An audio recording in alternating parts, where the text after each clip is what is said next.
Voilà, tout a commencé ici, sur ce mur, en juillet 2004. En fait, tout avait débuté en 78. J'avais alors 28 ans et l'impression qu'un avenir ne pouvait être que prometteur. Ainsi, Go West arriva en fait comme le premier film après des dizaines de scénarios écrits avant. J'avais déjà 54 piges. Mais l'eau a coulé sous les ponts, et la vie aussi. Je suis donc parti avec une petite équipe aux States, et tout a formidablement marché. Et c'est terminé sur les étoiles de Hollywood, un mois après, avec ce long métrage documentaire fiction, Go West. À l'endroit exact où Gérard Houry a planté ses caméras, en 1966, nous avons tourné en 2006 un remake de La Grande Vadrouille, film mythique s'il en est. Alors, comme tous ceux qui avaient rêvé d'en être, nous avons réalisé 4 minutes de ce film culte. La 40e vadrouille. En 2007, un anniversaire encore permettait de faire revivre les grandes gueules de Robert Enrico, tourné à 100% chez nous, en Lorraine. Mon court-métrage, Fête bûcheronne, d'une durée de 12 minutes, fut extrêmement physique. Mob Story, un film de 23 minutes, raconte l'histoire d'un jeune qui descend de Longwy jusqu'à Sète sur une mobilette bleue à travers la France. Un film tourné en 2009.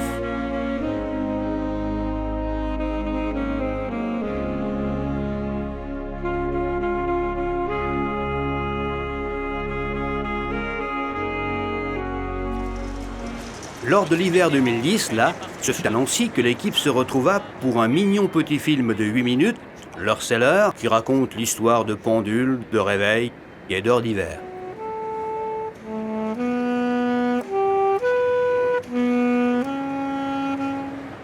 Le cinéma, ce sont des images, bien sûr, mais c'est aussi du son. Depuis 2004, tous les films se sont montés ici et eurent beaucoup de succès. Le cinéma, pour le comprendre et éventuellement le juger, il faut en faire. À un niveau modeste, certes, des moyens réduits, évidemment, mais toujours avec une démarche artistique et cinématographique honnête. Le 11 novembre 2011, à 11h11, nous avons réalisé un film minute dans une tranchée de Verdun et un petit village lorrain. L'année suivante, centenaire oblige, nous sommes retournés dans les cimetières de l'Est de la France pour y placer les fantômes de la Grande Guerre.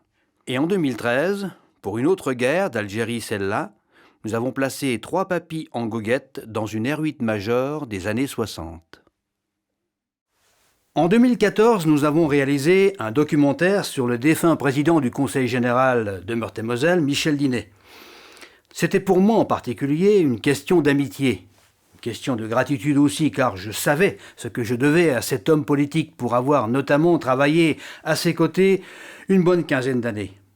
Je savais aussi que ce président, tué dans un accident de voiture en mars 2014, s'était toujours montré attentif à notre aventure cinématographique. C'est donc le cas ici, ce dernier voyage, un documentaire autant qu'un hommage rendu un ami défunt. Ce court-métrage de 24 minutes repose sur le principe de cette vie qu'on dit défiler en flashback comme au cinéma quand la mort est sur le point de faucher. S'enchaînent donc à rebours 12 séquences de la vie publique de Michel Dinet, cela sur un montage rapide qui n'est pas sans évoquer la fulgurance des souvenirs censés affluer en cet instant fatidique. Un destin sur la toile, une jeune fille française 1944-1945. Un an de travail pour un documentaire de 20 minutes qui évoque le douloureux sujet de la déportation des Juifs par les nazis à travers le destin hors du commun de Ginette Clément alias Ginette Lyon, déportée, résistante et médaillée. On écarte un peu les murs de la bonne ville de Troyes et l'on entrevoit ce que l'on ose, la rafle. On sait que la réalité dépasse bien souvent la fiction.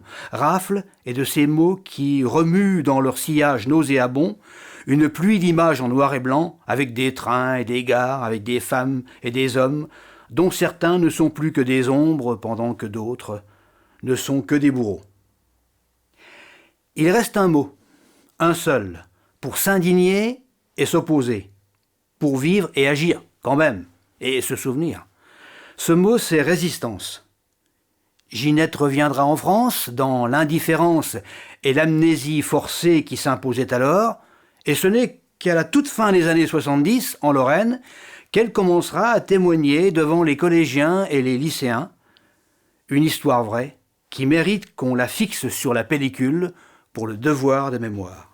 Le devoir de mémoire a été fort bien rempli, au-delà de toutes nos espérances. En effet, le film Une jeune fille française a obtenu 13 récompenses régionales, nationales et même internationales.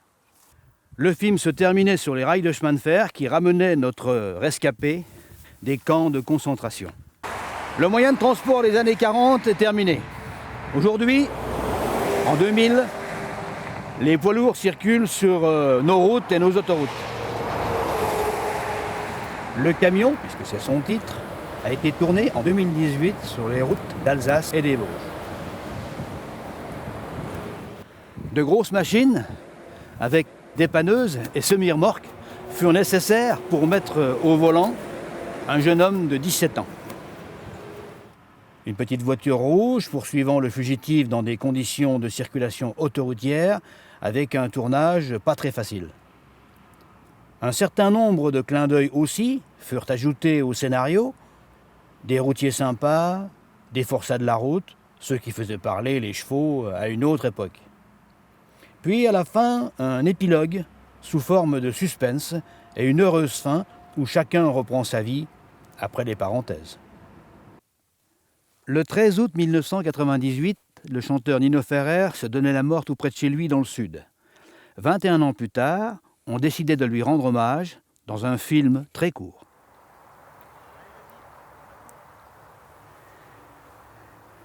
Le dernier costume de Charlot, un complet sans manches, comme l'on dit communément, est sorti ici, de cette maison, le 27 décembre 1977. Quelques mois plus tard, 2 malfrats des environs de Lausanne sont venus le chercher dans le cimetière où il se trouvait pour l'emmener pas très loin d'ici. C'est cette histoire que l'on a racontée avec l'équipe d'UBC.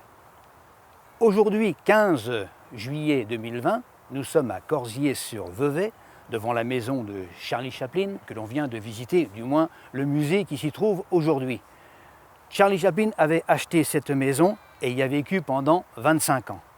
Aujourd'hui, cette maison est un musée à visiter, bien entendu.